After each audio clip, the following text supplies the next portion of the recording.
Selamat malam Bapak, selamat malam teman-teman. Perkenalkan, nama saya Maria Yulia Teresa, NIM 1703030017. Pada kesempatan ini saya akan menjelaskan tentang proposal penelitian saya, yaitu mengenai tantangan orang tua petani dalam melanjutkan pendidikan anak di perguruan tinggi. Studi kasus pada Desa Watuangka, Kecamatan Beliling, Kabupaten Manggarai Barat. Ini adalah ujian akhir semester mata kuliah kajian seminar masalah sosial. Latar belakang. Pendidikan merupakan suatu proses pembelajaran yang memiliki manfaat yang cukup penting untuk pengembangan dan meningkatkan kualitas hidup manusia.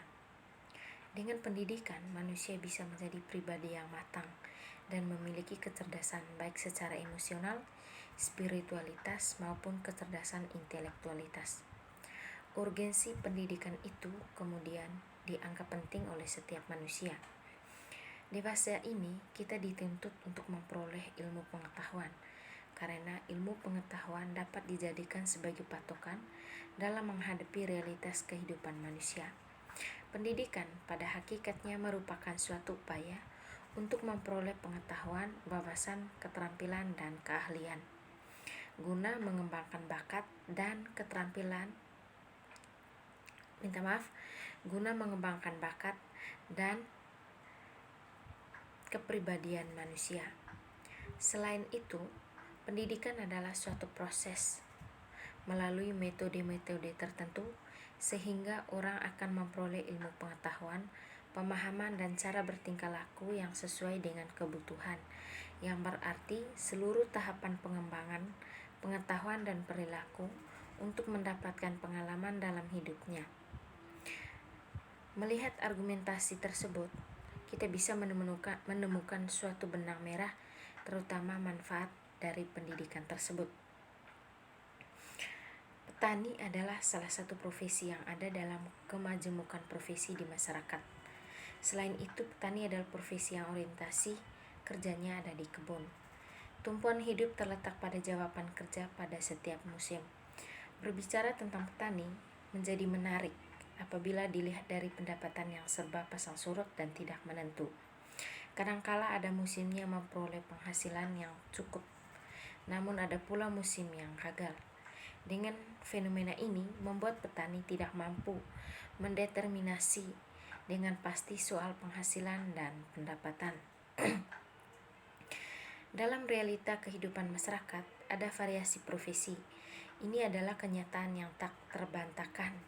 Ada orang tua yang profesi sebagai petani, ada yang sebagai guru, perawat, dan lain sebagainya. Pada penelitian ini, saya lebih berkonsentrasi pada orang tua petani. Sebagai orang tua petani yang setiap hari bekerja di kebun untuk mendapatkan sejumlah kebutuhan, ternyata menjadi masalah besar dalam membiayai pendidikan. Mengapa demikian? Itu disebabkan karena banyaknya kebutuhan. Hal itu terjadi sebagai akibat dari penghasilan yang mereka miliki ternyata sangat sedikit. Pendapatan yang minimum dengan kebutuhan yang maksimum itu membuat sejumlah petani merasa sangat berat dalam membiayai pendidikan anak, terutama di perguruan tinggi. Disinilah letak suatu kendala besar bagi sebagian masyarakat di Desa Watuangka, Kecamatan Beliling, Kabupaten Manggarai Barat. Desa Watuangka, Kecamatan Beliling, Kabupaten Manggarai Barat adalah salah satu desa yang memiliki masyarakat yang berprofesi sebagai petani, yang setiap harinya bekerja di kebun. Profesi petani tersebut adalah profesi mayoritas di desa ini. Dari sekian banyak petani tersebut, ada petani yang memiliki lahan kecil dan sedikit. Kenyataan demikian membuat petani mengalami kendala dalam membiayai pendidikan anak untuk masuk di perguruan tinggi. Rumusan masalah. Siapakah orang tua petani dalam Desa Watuangka? Bagaimana persepsi orang tua petani dalam membiayai pendidikan anak? Apa motif atau alasan orang tua petani dalam membiayai pendidikan anak? Tujuan penelitian untuk mengetahui kelompok orang tua petani dalam Desa Watuangka, Kecamatan Beliling. Untuk mengetahui persepsi orang tua petani dalam membiayai pendidikan anak. Untuk mengetahui alasan orang tua petani dalam membiayai pendidikan. Manfaat penelitian. Pertama, manfaat teoritis. Pertama yaitu bahan masukan dan referensi bagi undana, khususnya bagi jurusan sosiologi FISIP untuk menjadi rujukan awal bagi peneliti selanjutnya yang berkaitan dengan penelitian ini. Bahan referensi bagi mahasiswa yang ingin melakukan penelitian lebih lanjut di kemudian hari dalam menyelesaikan tugas akhir. Manfaat praktis, bahan masukan bagi masyarakat di Desa Watuwangka, Kecamatan Beliling, Kabupaten Manggarai Barat. Hasil penelitian ini dapat membantu masyarakat Beliling, secara khusus bagi masyarakat yang ada di Desa Watuwangka, Kecamatan Beliling, Kabupaten Manggarai Barat, dalam memahami maksud dan tujuan dari tantangan apa yang dihadapi oleh orang tua petani dalam melanjutkan pendidikan anak di perguruan tinggi serta manfaatnya di masa yang akan datang. Tinjauan pustaka. Landasan teori. Pertama di sini teori yang digunakan yaitu teori perubahan. Dalam proposal ini, penulis berlandaskan pada teori perubahan dari Arnold J. Toynbee. Toynbee mencoba menjelaskan bahwa manusia dalam hidup bermasyarakat banyak mendapatkan tantangan. Dari setiap tantangan tersebut pasti akan menimbulkan respon, baik respon positif maupun respon negatif. Teori Toynbee didasarkan atas penyelidikan berbagai kebudayaan di dunia yang berpandangan bahwa kebudayaan akan berkembang dan mencapai puncaknya dan kemudian akhirnya menghasilkan sesuatu yang gemilang. Dengan demikian, teori perubahan yaitu bahwa dalam gerak sejarah tidak terdapat hukum tertentu yang menguasai dan mengatur timbul dan tenggelamnya kebudayaan-kebudayaan dengan pasti. Yang kedua yaitu teori struktural fungsional. Menurut Robert Camerton, teori fungsionalisme struktural menekankan pada keteraturan atau order dan mengabaikan konflik dan perubahan-perubahan dalam masyarakat. Menurut teori ini, masyarakat merupakan suatu sistem sosial yang terdiri atas elemen-elemen atau bagian-bagian yang saling berkaitan dan saling menyatu dalam keseimbangan. Dalam perspektif fungsional, suatu masyarakat dilihat sebagai suatu jaringan kelompok yang bekerja sama secara terorganisasi, yang bekerja dalam suatu cara yang agak teratur menurut seperangkat peraturan dan nilai yang dianut oleh sebagian masyarakat. Teori ini beranggapan bahwa semua peristiwa dan semua struktur adalah fungsional bagi suatu masyarakat.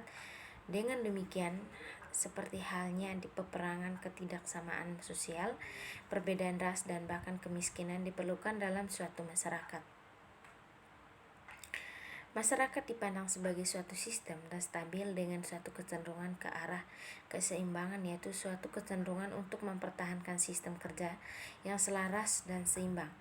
Perubahan sosial mengganggu keseimbangan masyarakat yang stabil, namun tidak lama kemudian terjadi keseimbangan baru. Nilai atau kejadian pada suatu waktu atau tempat dapat menjadi fungsional atau disfungsional pada saat dan tempat yang berbeda. Bila suatu hal tersebut dianggap fungsional, bila perubahan sosial tersebut mengganggu keseimbangan. Hal tersebut merupakan gangguan fungsional. Bila perubahan sosial tidak membawa pengaruh, maka hal tersebut tidak fungsional. Adapun penelitian terdahulu dalam penelitian di sini yaitu penelitian dari Vicky Baharudin 2015 tentang tantangan peran orang tua dalam proses belajar anak berbasis kurikulum 2013 di SDN Jember Lor 3. Letak perbedaan dari penelitian di atas dengan penelitian dari penulis adalah di mana di atas peneliti fokus penelitiannya pada permasalahan penerapan kurikulum 2013 dalam sistem pendidikan dasar dan menengah di Indonesia. Sedangkan penelitian dari penulis yang sekarang lebih fokus pada orang tua petani dalam melanjutkan pendidikan anak di perguruan tinggi. Selain itu terdapat perbedaan lokasi penelitian dan penulis lebih mengaitkan judul dengan perspektif sosiologi ekonomi. Sedangkan persamaan antara penelitian terdahulu dengan penelitian sekarang adalah sama-sama membahas tantangan orang tua.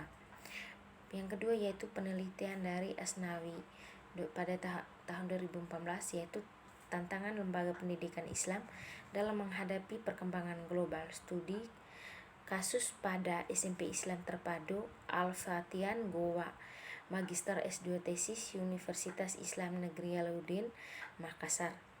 Letak perbedaan dari penelitian di atas dengan penelitian dari penulis adalah di mana di atas peneliti fokus penelitiannya pada permasalahan tantangan global yang dihadapi oleh komponen sekolah Islam terpadu Al-Fatihan Goa, sedangkan penelitian dari penulis yang sekarang lebih fokus pada orang tua petani dalam melanjutkan pendidikan anak di perguruan tinggi. Selain itu, terdapat perbedaan lokasi, waktu, dan tempat penelitian, dan penulis lebih mengaitkan judul dengan perspektif sosiologi ekonomi. Sedangkan persamaan antara penelitian terdahulu dengan penelitian sekarang adalah sama-sama membahas tentang tantangan kerangka berpikir. Yang pertama di sini yaitu tentang masyarakat, kedua keluarga, ketiga itu orang tua petani, non petani, terakhir kendala dalam melanjutkan pendidikan anak di perguruan tinggi. Yang pertama itu masyarakat. Seperti yang kita ketahui, masyarakat itu adalah himpunan masyarakat, himpunan orang ataupun individu yang tinggal di suatu tempat, berinteraksi, hidup bersama, dan saling membutuhkan dan mempunyai tujuan tertentu. Tentunya di dalam masyarakat ada yang namanya keluarga. Di dalam keluarga ini ada yang namanya keluarga inti dan keluarga luas. Di dalam keluarga ini tentunya memiliki berbagai pekerjaan, yang dimana di sini ada orang tua petani dan juga non petani. Dalam penelitian ini lebih memfokuskan pada orang tua petani, yang dimana dalam pada orang tua petani di sini permasalahan yang dihadapi di sini yaitu mengenai kendala dalam melanjutkan pendidikan anak di perguruan tinggi, di mana dalam melanjutkan pendidikan anak di perguruan tinggi, orang tua petani lebih banyak kendala, terutama lebih banyak kendala dalam membiayai pendidikan anak di perguruan tinggi. Dan kendala-kendala yang dihadapi oleh orang tua petani di sini yaitu mengenai pembiayaan ataupun uang untuk membiayai pendidikan anak di perguruan tinggi. Yang berikut yaitu metode penelitian. Yang pertama di sini pendekatan penelitian. Jenis penelitian yang digunakan oleh peneliti yaitu penelitian kualitatif. Yang kedua, setting penelitian. Tempat penelitian, lokasi penelitian yaitu di Rengkas, Desa Batuangka, Kecamatan Beliling, Kabupaten Manggarai Barat. Waktu penelitian. Dalam melaksanakan penelitian tindakan kelas ini, peneliti memerlukan rancangan waktu yang tepat sehingga penelitian dapat berjalan dengan baik dan sesuai dengan apa yang diharapkan, yaitu memperoleh hasil yang maksimal. Yang berikut yaitu informan penelitian. Tentang pengambilan informan yang digunakan dalam penelitian ini bersifat purposive sampling, di mana peneliti memilih informan atau narasumber dengan menggunakan kriteria sebagai berikut. Yang pertama yaitu masyarakat Desa Batuangka. Yang kedua, orang tua petani yang tidak melanjutkan pendidikan anak di perguruan tinggi. Yang ketiga, masyarakat yang paham tentang pendidikan. Yang berikut yaitu teknik pengumpulan data. Di sini yang pertama yaitu wawancara, kedua observasi, dan ketiga dokumentasi. Yang berikutnya itu teknik analisis data. Yang pertama di sini yaitu reduksi data. Proses pengumpulan data di lapangan dengan menggunakan metode wawancara dan observasi, kemudian meringkas, mengkode dan menemukan tema. Reduksi data berlangsung selama meneliti selesai. Yang berikut yaitu display data atau penyajian data dalam penelitian. Biasanya banyak data yang mungkin tidak dapat dipaparkan secara keseluruhan. Oleh karena itu, penyajian data hasil penelitian dianalisis dan disusun secara sistematis sehingga data yang diperoleh dapat menjelaskan atau menjawab masalah yang diteliti. Yang berikut yaitu mengamati kesimpulan lalu diverifikasi. Pengambilan kesimpulan merupakan analisis lanjutan dari reduksi data sehingga data yang disimpulkan peneliti berpeluang untuk menerima masukan. Yang berikut yaitu keabsahan data. Dalam keabsahan data di sini ada yang namanya triangulasi sumber, Menurut Patton pada tahun 1987, triangulasi sumber berarti membandingkan dan mengecekkan baik derajat kepercayaan suatu informasi yang diperoleh melalui waktu dan alat yang berbeda. Ini menurut Moleon 2009. Yang pertama yaitu membandingkan data hasil wawancara dengan data hasil pengamatan. Kedua, membandingkan apa yang dikatakan orang di depan umum dengan yang dikatakan secara pribadi. Ketiga, membandingkan data wawancara dengan isi suatu dokumentasi. Yang keempat, data yang diperoleh dilakukan pada data yang dikategorisasikan, mana pandangan yang sama, mana yang berbeda, dan mana yang spesifik dari sumber-sumber tersebut, sehingga dapat dianalisis oleh peneliti yang kemudian menghasilkan suatu kesimpulan. Yang berikut terakhir yaitu triangulasi teknik. Triangulasi teknik merupakan pengecekan data kepada sumber yang sama, namun dengan teknik yang berbeda. Pernyataan ini menurut Sugiono pada tahun 2009. Dalam penelitian ini, peneliti melakukan pengecekan terhadap data yang telah diperoleh melalui wawancara, lalu dicek melalui observasi ataupun dokumentasi. Oke, itu saja hal yang saya sampaikan pada malam hari ini. Minta maaf apabila penjelasannya kurang baik atau kurang jelas. Selamat malam dan terima kasih.